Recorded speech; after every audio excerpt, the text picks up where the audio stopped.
from LPI Studios in Memphis, Tennessee, it's R&R on Sports with Uncle Howard Robertson. Everybody that is in a leadership position is not necessarily a leader. Jenny on the block, Jennifer Conroy. It's a standoff now between Phil Jackson and Carmelo Anthony, and so I think they've put out there that he's being shopped. And the magnificent, tremendous, undeniable, undisputed, supercalifragilisticexpialidocious, Larry Robinson. Nerlens Noel going to Dallas from the 76ers. He was asking to get out of there. And they really got a log jam in the front court. It's R&R on Sports. Hello and welcome to a little R&R on Sports. I'm Howard Robertson. And I am Jennifer Conroy. And I am back. I am the fantastic, the amazing, the extra special, the supercalifragilistic. The older. I'm loving this. I am loving this. Hey, man, don't be putting my business out there. Understand. Listen, for those of don't you put my business out there, man. You got the wrong one. Don't you got put my business out there. If you think I'm not about to tell America. That's wrong, brother. That's wrong. You think I'm not about to tell America what happens this weekend when you have a birthday and you turn 50 years old. So whack. That is so whack. 50. That's so whack. As much as you talk about me being old and whatnot, you think I was going to let this go by? You should. Crazy? Because that's the brotherly thing to do. Oh, okay. That's the brotherly thing. Well, who's a brother? We are. You know, we got the same fraternity. Last time I checked, Crimson and Green. I was Caucasian. The Crimson and Green. Last time I looked. Happy birthday, bro. Well, thank you, man. I Thank got you you very much, a man. pack of poise. The big 5-0. Yeah, man. That's crazy, ain't it? Yeah, that's crazy, man. You've been knowing me for 20 years, man. You were 30 when young and is that right? I moved to Memphis when I was right at 29 and like 3/4. 3/4, yeah. Mm-hmm. 20 years later, man. We made you got extra special. Heard you got something in the mail the other day, too. Huh? Ooh, bro, it hurt, too. It was like a gut shot. Oh, AARP welcomes Larry Robinson. Use it proudly. Use it proudly. Did you immediately take it out and put it in your wallet? No, I took it out. No, listen. Hey, man, you get discounts, man. Don't listen. Everywhere. Don't play. Don't play. Yeah. Use it. Okay, all right. But listen, I took it out. And I put it on the ironing board so my wife could see it. And just to say, guess what? You getting one in about a month.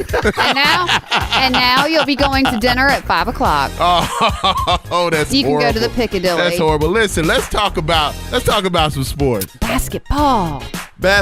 Yes. The March Madness is beginning. And I'm saying that it's been a less than eventful year in the NCAA. I think it's because you ain't been paying attention. Hey, there's been some good stuff here and there, but it's been pretty quiet. Right? Listen, you got Lonzo Ball out of UCLA.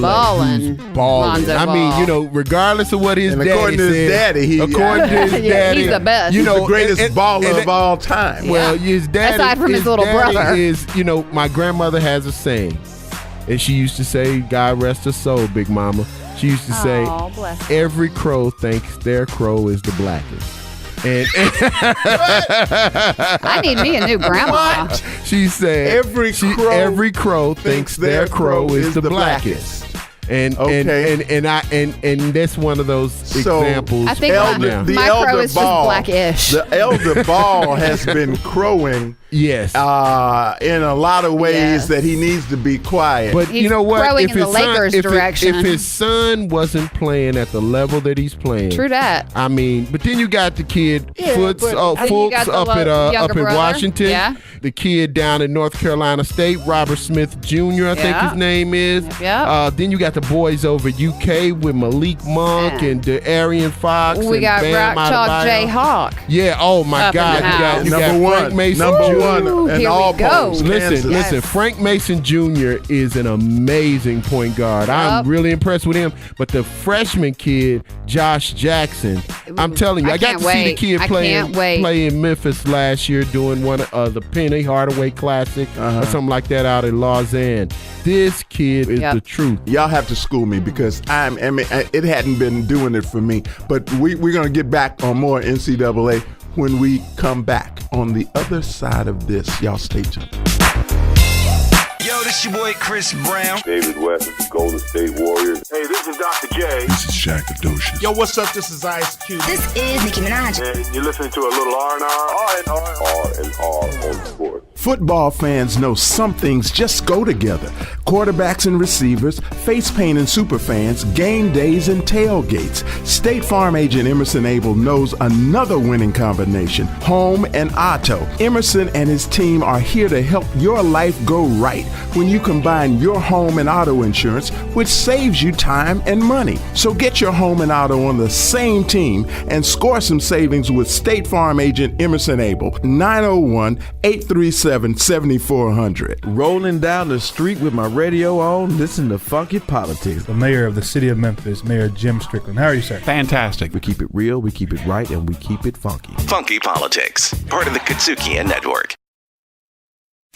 Hey, this is Ice. I'm the original gangster. And whenever I'm hanging out with Coco, when we just chilling on Saturdays, we're always listening to Howard and Larry on R&R on Sports. You know what I'm saying? I am a nightmare walking, psychopath talking. King of my jungle, just a gangster stalking, living life like a firecracker, quick as my fuse. Been dead as a death, back the colors I choose, red or blue, cause of blood. Hey, Larry, you got an emergency call? It sounds like your Uncle Rageous. Hey, Uncle Rageous, how you doing? Not too good, nephew. What's wrong? You sick? You don't sound like you feel well. Well, that's cause I'm tired, and I'm ready to come home. Come home? Come home from where? Where are you? Well, that's the thing right there. See, I don't know exactly where I am. It looked like an island somewhere, cause I ain't seen nothing but sand, palm trees, and the ocean. But I don't know which ocean. Wait, didn't you know where you were going? How the hell did you get there, and who are you with? Them's all very intelligent questions, nephew, and I should have some answers. I certainly hope so. You need to hurry, cause I'm in the middle of a daggone show, man. Now you remember a couple of months ago when I was talking to Shelly? Shelly who? Oh, Donald Sterling's wife, Shelly Sterling. Yeah. And you know they closed the deal on the team. Mm-hmm. So she got paid, and she done kidnapped me, flew us down here wherever we are, and she making me do things. This old girl is a freak. Shh, here she comes. Rachel, why are you raging, boo? You're not done yet, sweetie. Oh, Lord, I'm so tired. See, I remember you talking about what you gonna do to her, but sounds like you getting done. Y'all running around naked on the beach? Naked as a damn jaybird, and these sand crabs been tearing my ass up. See, she's sore, and she can't get enough. Too much information, I really don't need to hear no intimate details. Ain't no intimate detail. I said she's sore, S-O-R. That means she sprung on rages. I can't let her find me. There you are, Ragey Boo. Come on now. Mama's got something for you. Oh, Lord. You're listening to R&R on Sports. And don't forget to subscribe and rate our podcast. Go to iTunes, Stitcher, Google Play, or any of your podcast providers.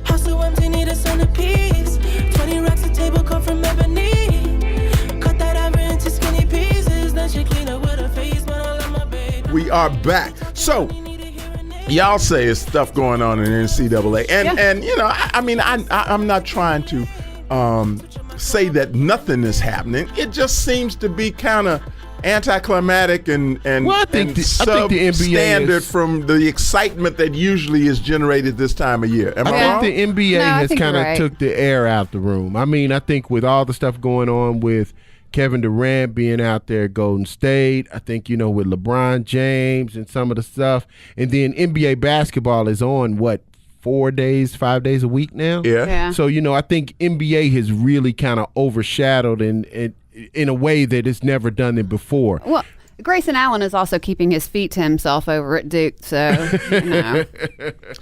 So we got, top 5, Kansas, Villanova, UCLA, Gonzaga, who's only lost 1 game, and North Carolina. Not unexpected, and we've talked about that before, how they're very well-established teams within the NCAA. And one of the noticeable teams that is not listed is Michigan State, and they're nowhere to be found. They're nowhere in the vicinity. And Izzo's a good, does a good job. Vicinity. Now, you guys think that this ball kid at UCLA can lead them to a national championship? Yeah. I mean, they not only with ball, but they also have Steve Alford's son, that's a really talented shooter who's been playing point guard for UCLA prior to Ball getting there. And they got the kid, I think it's Leaf. I think Leaf? You're right. They've got depth, that's for sure. Did they play Kansas this year? Regular season? I don't think they have, no. So I don't think they've played Kansas. But once again, when you start talking about Kansas did play UK, which I think was one of the better games this year. With what's his name, Frank Mason Jr. and Josh Jackson versus Monk, De'Aaron Fox. Now, Kentucky is number 9, and your boys at Louisville number 8.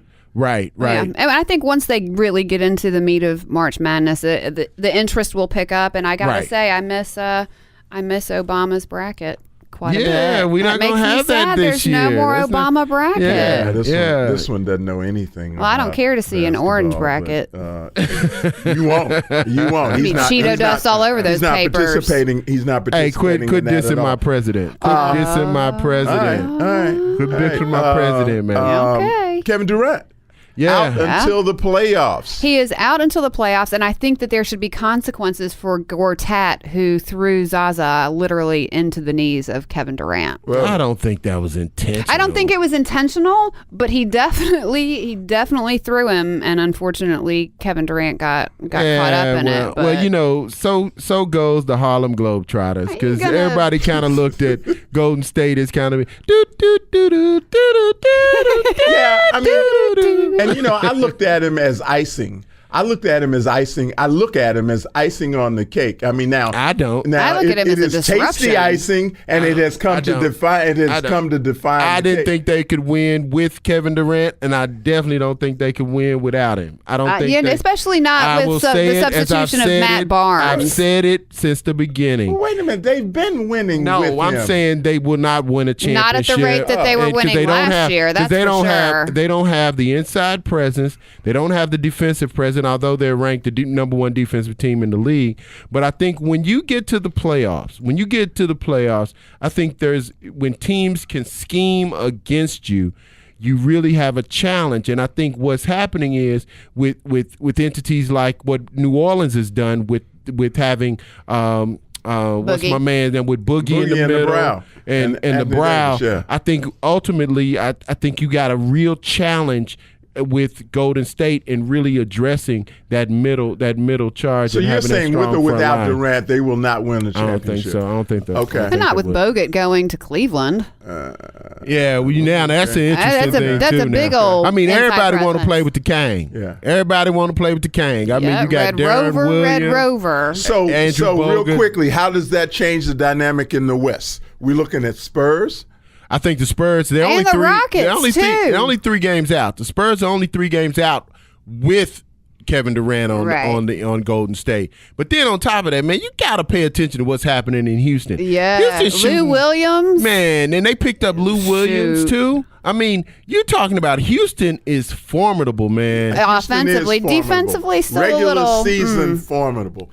Postseason, I ain't seeing it. Well, I'm still, Mike D'Antoni. They still have something that they need. Mike D'Antoni, I'm just not convinced that you can win in the postseason with that offense that he plays. I agree. And then on top of that, I mean, it's like James Harden. I heard somewhere that he's like Steve Nash on steroids. I mean, and he really is. I mean, every point guard that plays in that system, going back to Raymond Felton, Jeremy Lin, you can just go on, has been very successful in the Mike D'Antoni offense. You know how Houston wins it?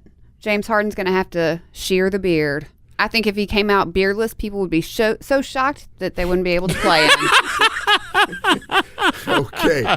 Now, our boy Colin Kaepernick very strategically announces that he's going to stand now for the national anthem. Mm-hmm. I say very strategically because he is in the throes of negotiations. Yeah, he's opting out of his contract. About his future and opting out. So what better time to take the political pressure off of somebody that's looking to hire him, employ him, than now? What do you think about that? You think?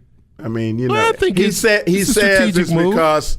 I think it's strategic move. Okay. I think, but I think you got to give credence to what he also says, and that is that the protest of him kneeling or not standing has created enough conversation that now you have other athletes involved. Yeah. You have people talking about social justice, inequities in our society, and he said, it's now time for a new form of protest. I think that's beautiful positioning, but I mean that's something somebody like us did. Now I wonder if he's now going to vote. Now I wonder if he's going. Now I wonder if he's not going to vote. But I also think that he also put his money where his mouth is, and so his protest far exceeded just the kneeling, and I think he did it beautifully. I think he did it the right way, and I think that. I appreciate him for starting a much necessary conversation. Where do y'all think he'll go? Now that's a great. I think he'll go to Chicago.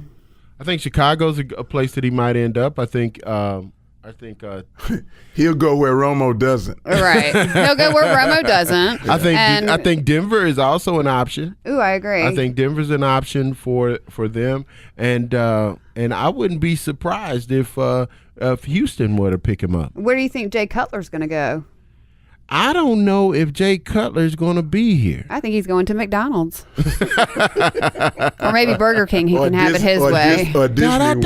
Yeah. I'm loving it. Listen, we've got a fantastic show today. We are talking about Colin Kaepernick and his whole protest and all of that. And we have got somebody who has dedicated his life and career to particularly racial equity in sports. His name is Richard Lapchick, and he has University of Central Florida, phenomenal things.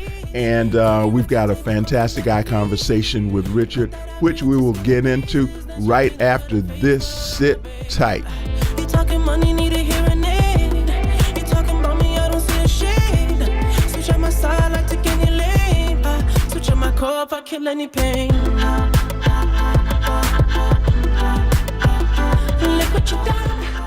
Yo, this your boy Chris Brown. David West of the Golden State Warriors. Hey, this is Dr. J. This is Shaq Adocious. Yo, what's up? This is Ice Cube. This is Nicki Minaj. And you're listening to a little R&R on sports. Football fans know some things just go together. Quarterbacks and receivers, face paint and super fans, game days and tailgates. State Farm agent Emerson Abel knows another winning combination, home and auto. Emerson and his team are here to help your life go right when you combine your home and auto insurance, which saves you time and money. So get your home and auto on the same team and score some savings with State Farm agent Emerson Abel, 901-837-7400. You are listening to R&R on Sports. Remember to subscribe and rate our podcast. You can go to iTunes, Stitcher, Google Play, Kazookian, or any of your favorite podcast providers. I'm in love with your body. I'm in love with your body. And we are back on R&R on Sports with ICONversation, and of course, an icon is an image, and the image today is race, and race in sports, something that we talk about a lot here on R&R, and we are privileged to have with us the director of TIDES, the Institute for Diversity and Ethics in Sports, and that would be Dr. Richard Lapchick. Dr. Richard, thanks for being with us here on R&R on Sports. Thank you for having me. Absolutely. Man, I'm so Absolutely. glad we got an expert on because I'm so tired of hearing your diatribes about race, man. You got this old diatribe. Yeah, you got these old civil rights sideburns and can I'm the one. Huh? Okay, yeah. I'm the old cantankerous one. But your dad was the great Joe Lapchick with the Boston Celtics. Were you raised in Boston? My dad actually played for the original Celtics before there was a Boston Celtics. The Boston Celtics were named after the original Celtics. I got it. Which played mostly out of New York, but later during the Depression played out of Cleveland. Wow. Oh. History. Right. Everybody who talks about Cleveland not having world championships was unaware that the Celtics playing out of Cleveland won 3 consecutive world championships between 1930 and 1933. That's fantastic. And he was a center, correct? He was. He was the first great big man in the game. Wow. How tall? He was 6'5" when he started his career in 1915. Wow. Man, that's incredible. That phenomenal. Is incredible. But I want to find out how Dr. Lapchick became so involved in race and sports and how he come to lead the program down at University of Central Florida. I can try. It started literally when I was 5 years old and looked outside my bedroom window in Yonkers, New York, where I was raised, and saw my father's image swinging from a tree with people under the tree picketing. And for several years after that, I would pick up the extension phone in our house, my dad not knowing I was listening, and it was racial epithet after racial epithet being hurled at him. And as a 5, 6, and 7-year-old, I didn't know what any of that meant, except that a lot of people didn't like my best friend. And what it was about was, as the coach of the New York Knicks, he had signed the first African-American player in the history of the NBA, Nat Sweetwater Clifton, a week before the Boston Celtics drafted Chuck Cooper, and Washington drafted Earl Lloyd. And in October of 1950, they became the first 3 black players in a league that's now 80% African-American. And there were a lot of people unhappy about it in those days. So he definitely had a big influence on me. I grew up in a family where civil rights were talked about at home, not so much in sports, but in general. This is, the 50s and the 60s. My sister was an activist in the civil rights movement, and she moved to Africa in 1961, and I started reading about Africa and became more than interested in it. It became a love affair between me and the continent. I've been there 36 times over my lifetime. Okay. Wow. And in any case, in 1960, I was dreaming the dream that I was going to play in the NBA. My dad asked me to go to Europe to visit my sister with my mom, and I didn't want to have anything to do with it. I just wanted to stay home and work on my game. But he was a big influence in my life, so I went, and the promise he gave was that I could go to the Rome Olympic Games if I went to visit my sister. So on the way from her house in Germany, her husband was in the Air Force, we stopped in Dachau, the Nazi concentration camp, and my life was forever changed, seeing what people were capable of doing to other people in the name of race and ideology and religion and nationalism. And then we got to Rome, and I suddenly saw in those arenas and on those playing fields all the things the Nazis used to divide people really didn't matter. This was a group of dedicated athletes who had spent their lives working toward this goal of participating in the Olympics. And it showed those two things combined, I think, had an influence on what I would do later in my life. I certainly didn't know it at age 14. And the next summer, I was still believing that I was going to be that great basketball player, and went to a basketball camp, which was pretty unheard of in that day for a high school coach to have a camp. They all have them now and make a lot of money from them, but this is 1961, and I had been recruited by a high school called Power Memorial High School in New York City, which was the top basketball, top basketball program in the country. And I chose someplace else, but the coach invited me to this camp, and there were 5 other white guys and a black guy at the camp, and one of the white guys was dropping the N-word on the black guy from dawn to dusk until I finally challenged him, and he literally knocked me out cold. That white guy has been a Division I basketball coach for the last 30 years. The black guy, as you alluded to but probably didn't figure out, was then known as Lou Alcindor, Kareem Abdul-Jabbar, and that started a lifelong friendship. So suddenly at age 15, I had Lou, then Kareem, as a lens of an urban young African-American male to provide me a look at racism in America and to see the effects of racism on him and other African-Americans in New York City. And that definitely had a huge impact on me, and I was blessed to have that as somebody who's coming from an almost all-white city of Yonkers, New York, to have that lens. And the combination of those things, my sister moving to Africa, my getting interested in Africa, I ended up doing my doctoral dissertation on how South Africa used sport as part of its foreign policy and the international protest against it. And it got published as a book. I founded the sports boycott of South Africa in the mid-1970s. Mm-hmm. And the first South African team was coming to the United States in 1978. It was a Davis Cup team playing in the North American zone of the Davis Cup because the European countries would no longer compete with South Africa because of apartheid. Hold on for a second, Doc. Listen, this is R&R on Sports, and we're speaking with Dr. Richard Lapchick, the endowed chair of the DeVos Sports Business Management Program at University of Central Florida. Dr. Lapchick, go on, please. Let me just finish that because it's a pretty dramatic finish. So I went down to try to build a protest against South Africa. The African governments had asked me to announce they would boycott the Los Angeles Olympics if this team was allowed to come.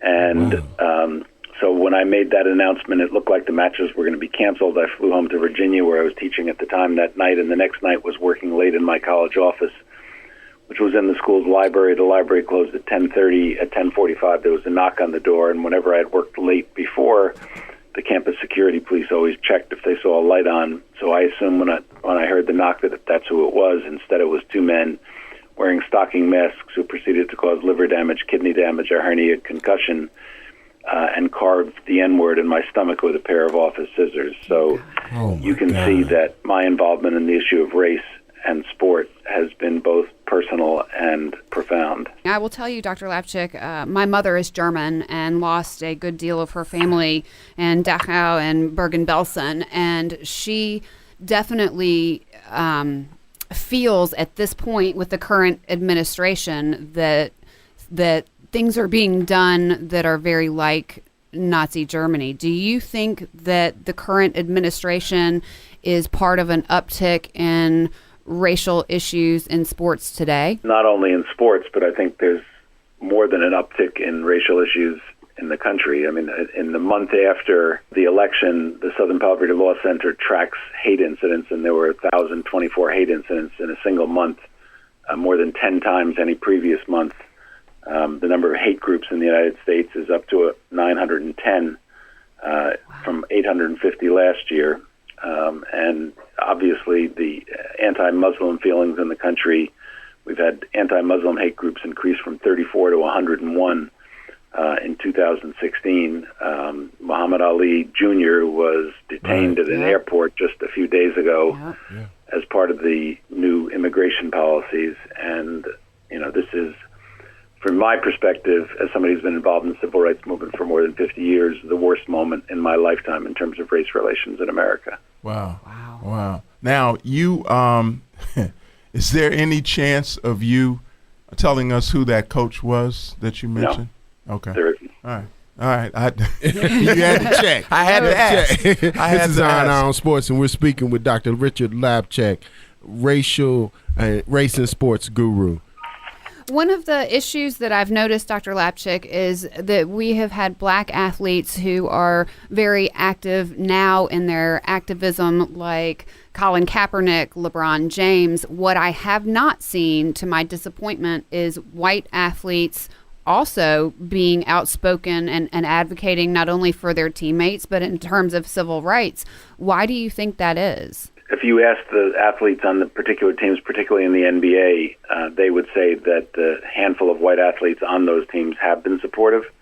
They just haven't been public about it. But the NBA has a significant group of players across all teams who are active. The NBA, you may or may not know, in the wake of the Colin Kaepernick kneeling incident, created the funding to have forums in every NBA city with involving NBA players as well as the local police to talk about community involvement, race relations, the relationships between police and community. I was at the NBA All-Star Game last weekend in New Orleans, and they have what they call their newsmakers breakfast, and the newsmakers this year were David Robinson, the former player for San Antonio, the former police commissioner of Philadelphia, Loretta Lynch, the former attorney general in the Obama administration, and Mitch Landrieu, the mayor of New Orleans. And it was the most open discussion of conflict between race and the police and community that I've ever witnessed. Wow. And I've been around quite a few discussions of those things. So I think that, from a leadership position, Adam Silver has put it front and forward, and his actions on the Donald Sterling case 2 years ago with the owner of the Clippers, having removed him from the league as an owner 5 days after the tape was leaked, shows to me that the NBA is extremely committed on this particular issue, more than any other league by far. None of the other leagues are really doing anything like it. This is R&R on Sports, and we're speaking with Dr. Richard Lapchick. I always thought that the players for the Clippers during the Donald Sterling incident really didn't stand up. I was looking for more than them turning their shirts inside out. What is your take on their stance? I know you got a very high opinion of the NBA, but what about the players, the black men that were on that team? Do you think they made a strong enough statement as it relates to Donald Sterling? Well, you've got to remember that turning the shirts inside out was the first game after the tape was leaked. And the very next day, the commissioner gets up at the podium and says, we are not going to allow this man to be an owner in our league. There's no place for racism in our league. I don't have any doubt that the Clippers would have done bigger things had Adam Silver not done that, but the issue was literally removed. Not only removed, but addressed. For me, what Adam Silver did that morning was the most important thing a commissioner has ever done in the history of professional sports, looking at it from a social conscience point of view. So I believe their action at the game influenced his action. And I don't fault the Clipper players at all in that particular case. Chris Paul, in fact, is he's been the president of the union. He's very active politically and has been on social justice issues. You saw, I think we had two seminal moments in sports last year. One was the death of Muhammad Ali, which people, including athletes, saw the overwhelming outpouring of love and respect for him. So they knew that they could, in fact, take actions and be respected by the public, as Muhammad Ali was. And then the second thing was the ESPYs, and ESPN granting the 4 NBA players the opportunity to speak. We see highlights of that these days, but when you look at the whole 2 minutes of it, it's incredibly powerful as a statement to have appeared on, ESPN primetime in one of the most watched shows of the year. Amazing information. But we're going to have to take a break right here, Doc. But we're going to be right back with more from Dr. Richard Lapchick on the other side of this. I'm in love with your body. I'm in love with your body. Rolling down the street with my radio on, listen to Funky Politics. The mayor of the city of Memphis, Mayor Jim Strickland. How are you, sir? Fantastic. We keep it real, we keep it right, and we keep it funky. Funky Politics, part of the Katsukian Network. I'll play the blues for you. Blues in the Basement with Stephanie and T-Shaw. Some great festivals going on around the tri-state area. Got your dancing shoes? Man, as long as I'm with you, baby, I'm always be on my toes. Drop that zero. Bring your blues, boo. I got them. We'll see you. Thank you. Blues in the Basement. The thrill is gone. Blues in the Basement, part of the Katsukian Network. The thrill is gone away.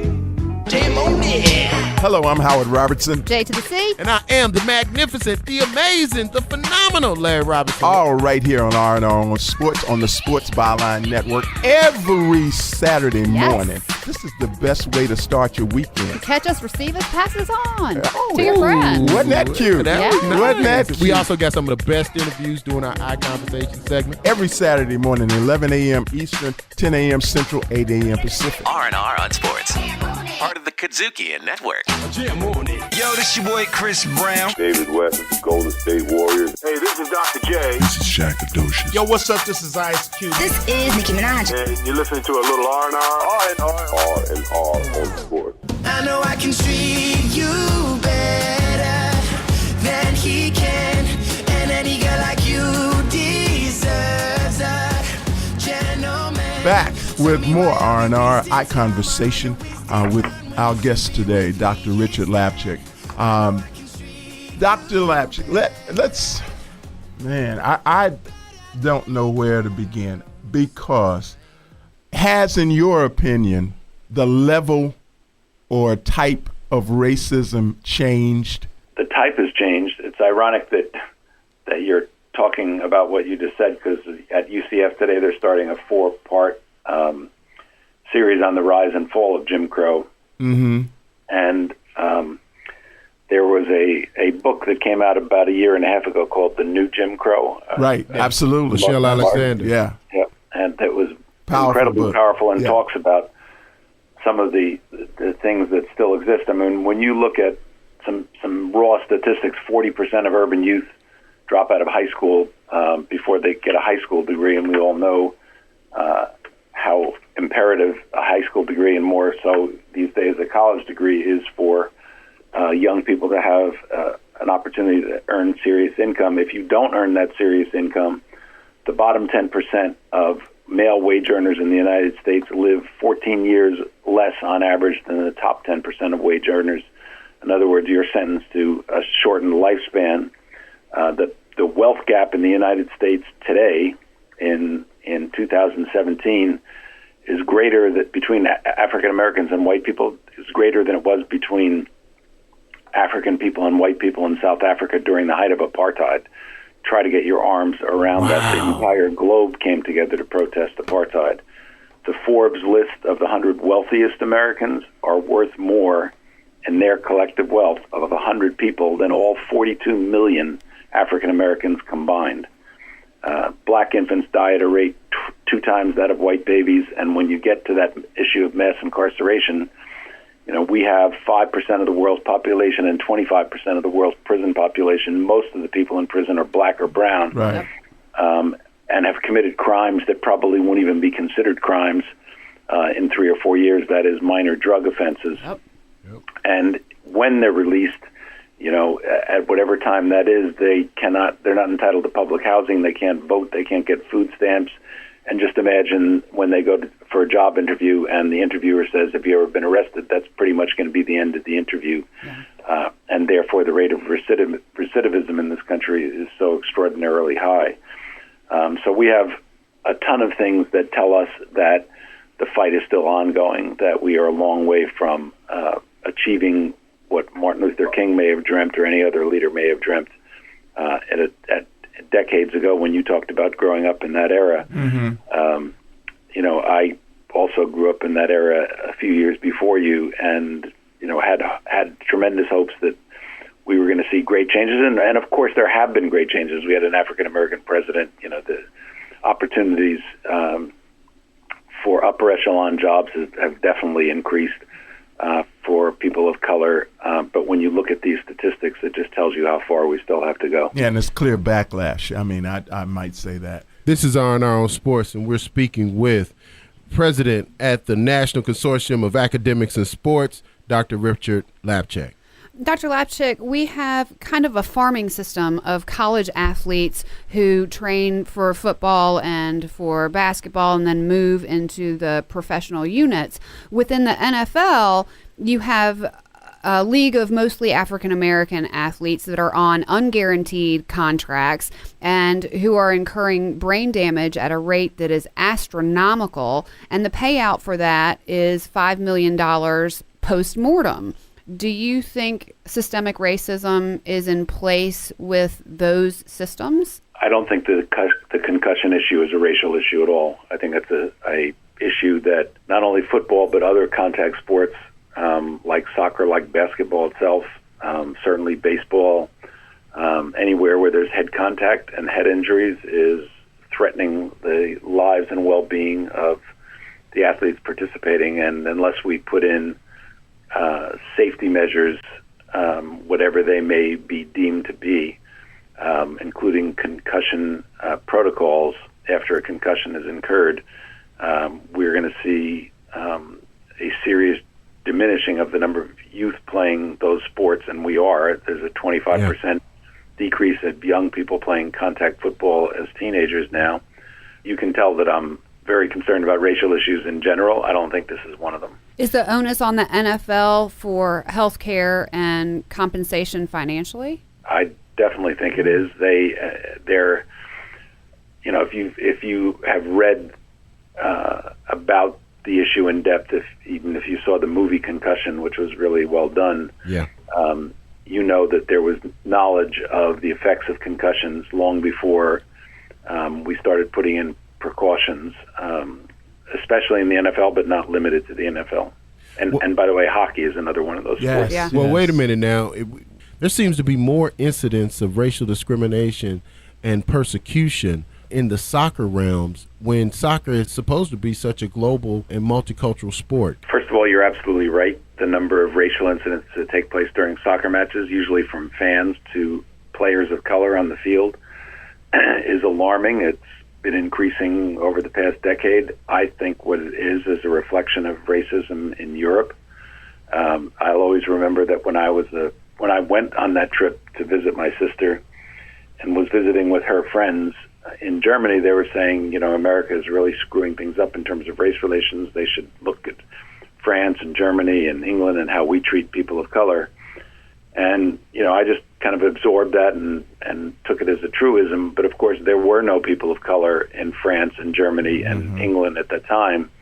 And as people came from Africa and the Middle East and Asia to those countries, the level of racism, if you go there now, it's like the United States was in the 1960s. Of course, that's reflected in their sports and their fans who have those same racist attitudes that American sports fans had at the time. Jackie Robinson broke the color barrier in Major League Baseball, and the 3 players in the NBA broke the color barrier in the NBA. There were a lot of racial taunts during games. There were things thrown at players. It's like what Europe is right now. Would you say that we are experiencing even more racial issues in the United States and some of our other sports? Don Yee, the agent for Tom Brady, talks about the fact that the NCAA has basically been built on the backs of poor black males. Is there any research going on there? Is there any thoughts going on there? Have you lended any of your expertise to that area of the NCAA and its treatment of African-American athletes, and the fact that you have so many situations where African-American athletes can't ascend to the pro level without some kind of indentured servitude? I hesitate to use the terms of indentured servitude and modern-day slave, as some writers call African-American athletes, knowing what slavery was in this country and what the reality of human trafficking is today in this country and around the globe, where 28 to 30 million people are literally human slaves. So to call, a basketball player at Baylor or a player on the LA Clippers somebody who's an indentured servant is, just rubs me very much the wrong way. The other side of that is, are athletes potentially exploited? I think that where athletes go to colleges and universities and don't get an education when they're promised an education, and that is disproportionately impacting black athletes, which it is, then we have a problem that has to be addressed. And the graduation rate, we publish graduation rate studies of all the bowl-bound teams in football and all the tournament-bound teams in men's and women's basketball each year. And the gap between the graduation rate of white and African-American student athletes in those sports is between 20 and 25%, which for me is unconscionable and unacceptable and has to be addressed. Dr. Lapchick, what would you like to see happen? Well, I believe that that sport has a power that other parts of our society don't necessarily have. It can unite people. It can teach us things about society that we might not have been willing to face. I mean, we were calling cocaine a recreational drug in the 1980s until Len Bias died of a drug overdose we were calling HIV/AIDS the disease of gays and lesbians until Magic Johnson and Arthur Ashe made us realize how widespread its effects are. We didn't realize there were 7.5 million people addicted to gambling in the United States, a disease as potentially devastating to individuals and families as drugs, until Pete Rose and Michael Jordan put it in the sports pages. We didn't talk about domestic violence in this country. 1.3 million American women are battered every year. 900,000 are raped every year. But it really wasn't until the O.J. Simpson case that we started talking about it, because it's usually in our families and dark secrets that we didn't want to talk about. Until the Jerry Sandusky case and Penn State football, we really didn't talk very much about child abuse, in spite of the fact that there's a report of child abuse in the United States every 10 seconds, and only 1 in 10 is reported. So sports helps educate us. It can help unite us. And, my desire for however many years I continue to work is to continue to use the sports platform to educate people. Right now we have a significant program on the issue of human trafficking that we're doing in partnership with UNICEF and athletic departments on 10 campuses a year. I see that possibility of expanding programming on refugees and immigrants, which I think are the biggest issue confronting America right now in the Trump administration, that we can do that using the sports platform to make people understand things that they might not understand otherwise. This has been tremendously powerful. We want to thank you for being with us here on R&R on Sports. And I warned you earlier, we're going to ask if you would join us at some point in the future. We'd love to have you back. Would you do that? I'd be happy to come back. Thank you so much. And we'll be back with more R&R on Sports right after this.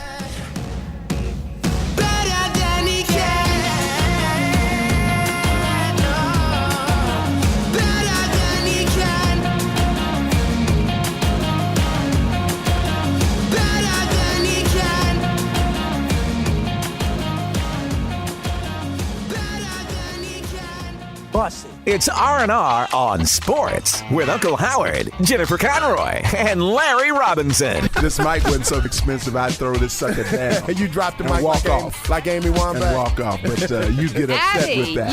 You just totally Magic Johnsoned it. You said Amy. Her name is Abby. Okay, Abby. Look like Amy. Hello, I'm Uncle Howard. Jennifer Conroy. I'm Larry, the fantastic Robinson. Your host for R&R on Sports. You better get with us or I'm going to come looking for you. Every Saturday morning, 11 a.m. Eastern, 10 a.m. Central on the SportsByline.com network, plus RNRonsports.com, Kazukian.com, iHeartRadio.com. Get our podcast, get after us. We look forward to having you. R&R on Sports, part of the Kazukian Network. Hello, everybody. This is Tim Brown, 2015 NFL Hall of Fame inductee, and you are listening to R&R on Sports. And we are back, and it's time to say goodbye. Bye. Oh, Larry? Olay. Olay, Larry. Old He Larry. wishes somebody would. Fitty. That's a beautiful. See, I've been Fitty. I ain't been Fitty yet. You ain't been Fitty yet. See, he doesn't know. He's scared to death. See, because he has had this old thing in his head. He can't get used to the digits yet. I know. No, I haven't been able to get to the digits, man. The digits. Because his head is so big. No, it's because his head is You better start working out. He should be used to it because it's the circumference of his head. Exactly.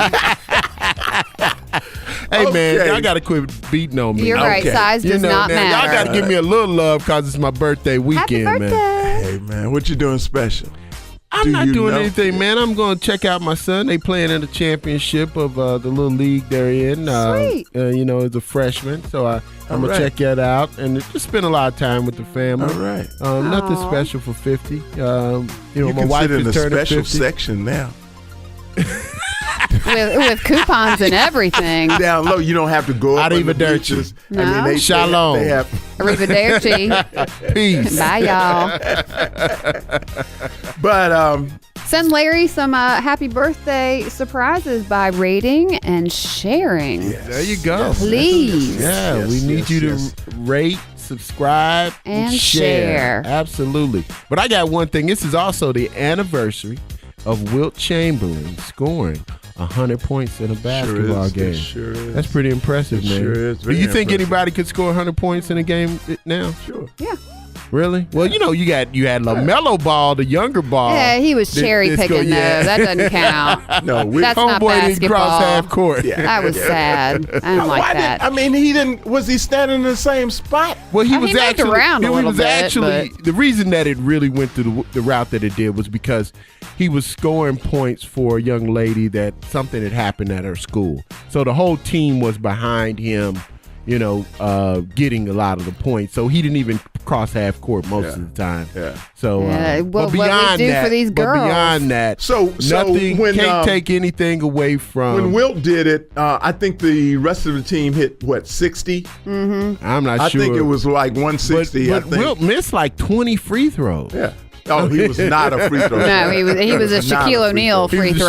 That underhanded mess, he was not a shoot and didn't become one either. No. Oh, wow. Didn't evolve into one. But we have had a great time, and we look forward to next week, same place, same time. I see you later. Y'all be with us. Thanks a lot. Have a great week. Holla. Peace. We out. R&R on Sports is recorded live at LPI Studios in the heart of Memphis, Tennessee. Web designer Daniel Coates, executive producer Larry Robinson, written by Howard Robertson, and produced by Reggie Fine. And don't forget, you can listen or download our podcast anytime at Kintsukian.com. That's KUDZUKIAN. R&R on Sports, part of the Kintsukian Network.